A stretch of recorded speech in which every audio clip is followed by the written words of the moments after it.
Man, woman, birth, death, infinity.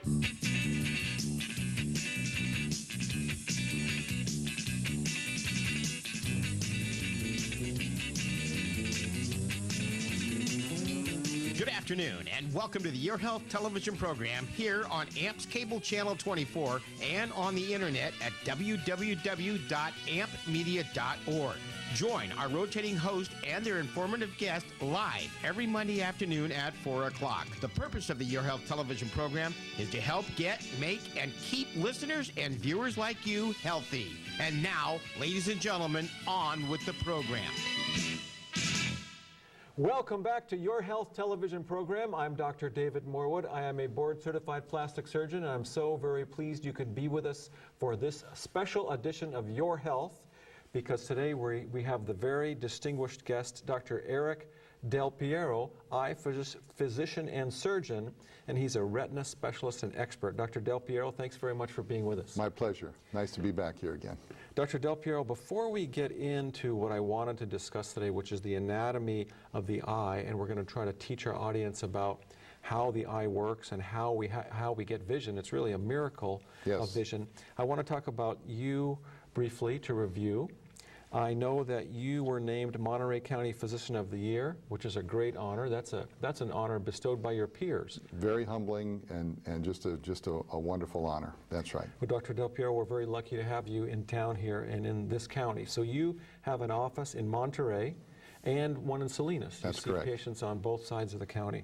Now let's go over your training. Let's go over the training for an ophthalmologist again. Now I know you're a retina specialist and expert. Now, does that mean you did additional training beyond eye surgery and being a physician residency? That is correct. Ophthalmologists go to 4 years of medical school just like any other medical doctor does. And then we do a 1 year of internship. Sometimes the internship can be a medical internship, and sometimes it can be a surgical internship. That's what I happened to do, was a surgical internship. Then the ophthalmologists will go to 3 years of ophthalmology residency training. And then if they're going to subspecialize, sometimes when I was doing my fellowship training, it was a year. Now most of those fellowship training programs are 2 years in length because there's been a lot of new information, new developments, and new techniques which have come to be part of our normal armamentarium that we use every day in medicine over the last 20 years. Well, Dr. Del Piero, I think one of the important points we want to make to our audience is that as a trained ophthalmologist, you could have opened your office, hung a shingle, and practiced as an ophthalmologist, but instead you went beyond the normal training and you're a specialist in the retina. That is correct. That is absolutely correct. I was trained as a general ophthalmologist, and then I did indeed do an extra year of advanced training in retinal diseases and retinal surgery. And even at that time, it was a lot of laser procedures that we were doing as well, which were cutting-edge procedures at that point. Well, Dr. Del Piero, that's a perfect segue to what I'd like to teach our audience about today. I'd like to review some anatomy of the eye itself. I'd like to go layer by layer, structure by structure, and let's talk about the function of each structure, and then we'll go back and talk about the common things that can go wrong and perhaps how we can prevent some of them. Happy to try and help. So let's start. I see you brought a model of what we call the eyeball the globe. That's correct. Is that correct? That is absolutely correct. And I did bring this model to be able to help the public understand what we're talking about. One picture is always worth 1,000 words. If you're looking at an eye in someone's face, for the most part, this is the image that you're looking at. The very front surface of the eye is called the cornea, and it is a very clear layer. In fact, it helps to focus light into the back part of the eye. This model separates into two pieces, and so I'm going to hold this up so that you can get a good cross-section of what the eye actually looks like. Again, actually, let me put this back on for just a moment. In addition to the cornea, what we look at, too, is the colored portion of the eye, and that is called the iris. Some people have brown eyes, blue eyes, green eyes. And that iris is very important from the standpoint of allowing a certain amount of light to come in. If the light is bright outside, the pupil will constrict. If the light is, or if you're in a dark situation, or at nighttime, the pupil will dilate to allow more light to come in. Okay, so Dr. Del Piero, if I can interrupt you for one moment. Sure. We start with the cornea. That's correct. Now that's the very clear part on the most anterior portion of the eyeball. That is absolutely correct. Okay, so what's the function of the cornea? Why do we have a cornea? Well, the cornea, because it is clear, certainly allows light to enter into the eye. It's the very first clear tissue that's involved in the structure of the eye that allows light to penetrate into the eye without being distorted, without having the wavelengths of light entering into the eye be pushed around. It directly focuses light into the internal structures of the eye. So it is all part of a focusing system, not terribly unlike what we would see in a camera.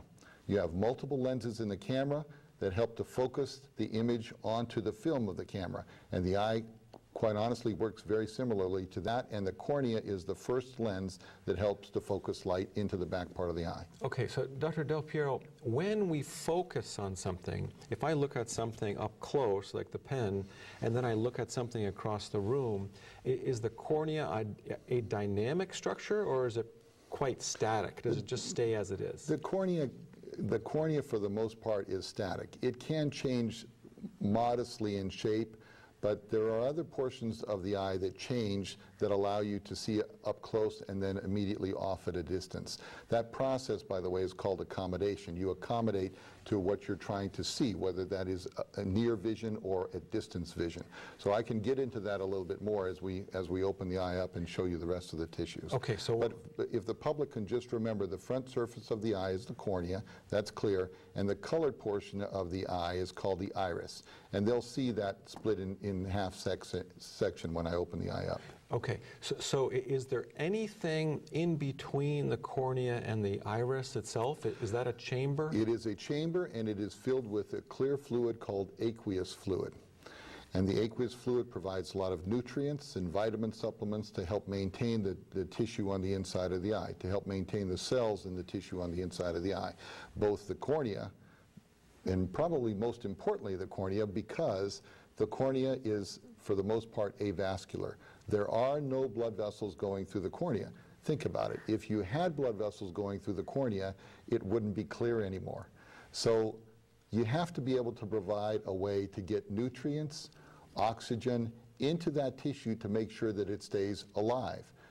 The aqueous fluid helps to do that, and then we also get perfusion of oxygen and nutrients from the blood vessels around the edge of the cornea that then will perfuse into the cornea and bring those materials that are so important for keeping the tissue healthy. I understand. And my producer knows I love these segments when I learn a lot, and I can tell already I'm going to learn a lot in this segment from you, Dr. Del Piero. So we have the cornea on the very front of the eyeball. That is correct. Then we have some aqueous. Aqueous fluid. Aqueous fluid. Aqueous humor is the correct, Aqueous humor. H-U-M-O-R, aqueous humor. It's two words, and it is actually produced by the ciliary body, and I'll show you that in just a moment. Okay. Now, is that what you call a chamber? Is that an anterior chamber? It is the anterior chamber of the eye. That is correct. Okay. And then we get to the iris. Then we get to the iris. And you said that the iris accommodates varying amounts of light greatly. It can dilate and Yes, it can constrict. and it constrict, both. And isn't the iris how we get our eye color? That is correct. So we can have a blue iris, we can have a brown or very dark Green. iris. Okay. And Elizabeth Taylor had a pretty unusual. Right, almost violet. That's right. Okay, so should we open the globe and take a Okay. look on the inside? So I'll take the top off, and I'll adjust this, and hopefully you'll be able to see this as well. So again, the front surface of the eye is called the cornea, and that's here. The colored portion of the iris, we're looking at it in cross-section now, is right here. The anterior chamber that we talked about is where my pen tip is going into, so there's actually a space there. Behind the iris is a structure called the lens. Okay, the lens. The lens. Now we hear about the lens a lot, don't Sure we? you do, because as time goes by, the lens will become more opaque as we get older, and then it's called a cataractus lens, or a cataract for short. This is what is removed when cataract surgery is performed. Okay, so when it gets sort of opacified, that's another word for cloudy, right? Correct, that is correct. Instead of being crystal clear, absolutely crystal clear, it becomes sort of, as you said, opacified or cloudy. That's correct. And when that happens, we talked about the cornea focusing the light into the eye on a straight shot. The cloudier the tissue is, the more diffracted or broken up light becomes as it tries to enter into the eye and penetrate to the retina, which is in the back part of the eye. The more spread out the light becomes, the more glare a person gets, the more blurry the vision is, and the less clear the image is, because it's like looking through a piece of wax paper, or more like looking through a dirty windshield. Light will come in, but it's not coming in as clear as if that windshield was clean. Dr. Del Piero, when we hear people talk about they have difficulty seeing at night, or they'll see the street lights or the moon and it has a ring around it, a cloudy ring or a colored ring, is that because there's a problem with the lens? Most typically, yes. There can be other issues related to that. But that is the most common, one of the most common complaints of patients that patients have when they have cataracts is seeing a halo around lights, or having difficulty seeing at nighttime, or oncoming headlights from a car causing them to be flashed out or glared, or get severe glare to the point where they don't feel safe driving at nighttime. Okay. Now before I asked you about the image or the light focusing on the back of the eyeball, which is the retina. Yes. Now, is it the cornea or the lens that is primarily responsible for accommodating, as you say? It is the lens. So if I'm looking at something up close, like for example this pen, as compared to looking at something far away, that's the lens? That is the lens that changes, and it's part of the autonomic nervous system. It works automatically. We don't have to do anything. The body recognizes that you're trying to look off at a distance, and it will automatically try and place the lens in such a position to give you the best visual acuity at whatever distance you're looking at. Now, I will tell you, and most people are aware of this, once you start hitting 35 or 40 years of age, people start looking for their reading glasses. And that's because as people get older, the ability to accommodate, to be able to see close and then see off at a distance decreases. Why does that happen? Well, there are lots of different reasons, but suffice to say for the public to hear this for the first time, the lens itself becomes less elastic. And when it becomes less elastic, the muscles that are responsible for changing the shape are pulling on tissue that won't change as much. And usually that occurs when we start getting over the age of 35, 40, some people as late as 60. There's always a range, and everyone's an individual, but that is typically what happens. Now, Dr. Del Piero, is there a muscle around the lens that makes it change shape and focus? The iris sphincter is what helps to change the size of the lens. There are very fine fibrils that are connected between the iris and the ciliary body, which I talked about before, that actually creates the aqueous fluid that goes in the anterior chamber.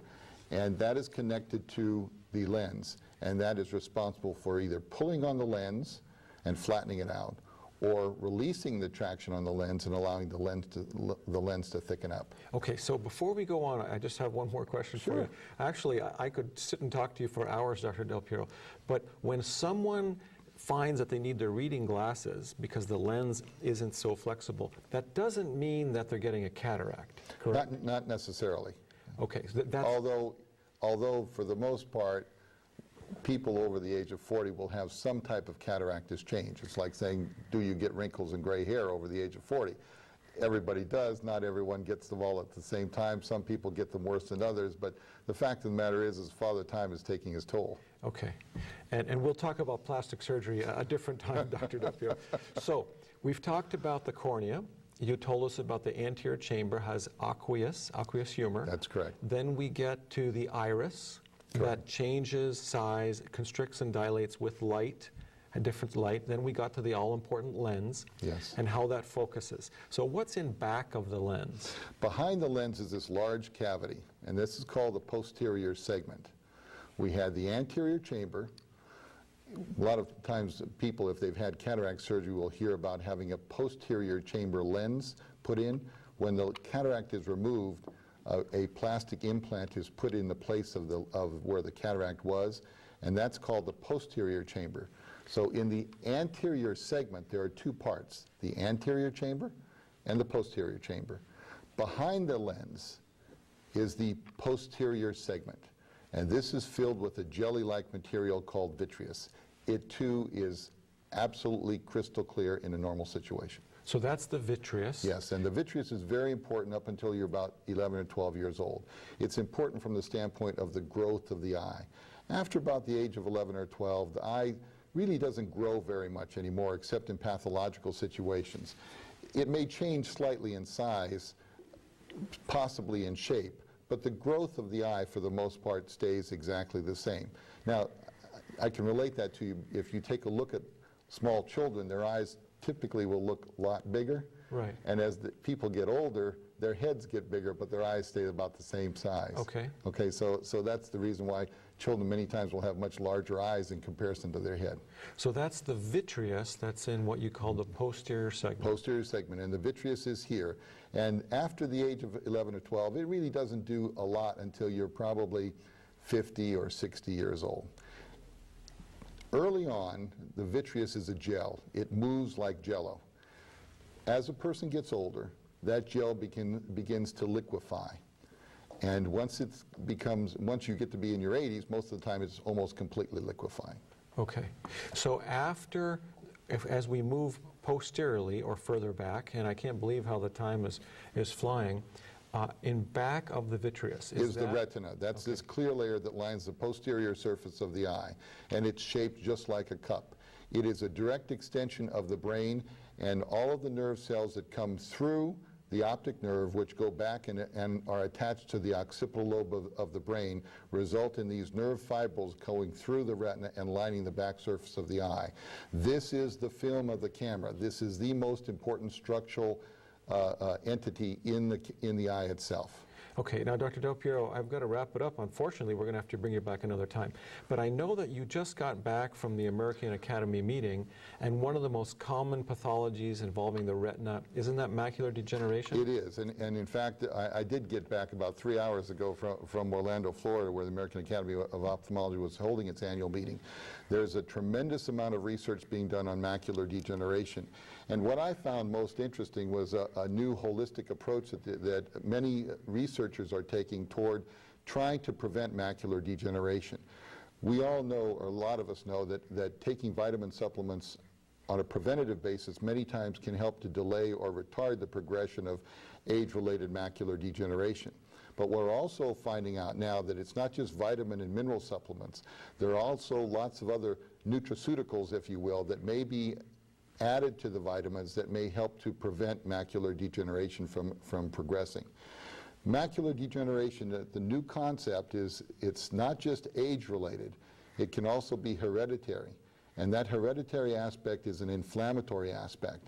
And what we're trying to do now is not only stop father time, but we're also trying to decrease the inflammation, and there are lots of different interesting ways to do that. And I would love to be able to come back and tell you about some of the new research that's taking place. Dr. Del Piero, we've got to get you to commit to a date. I'd love to bring you back. I think you're an excellent teacher. Be happy to do that. I've just got a few seconds. I want to give out your contact data.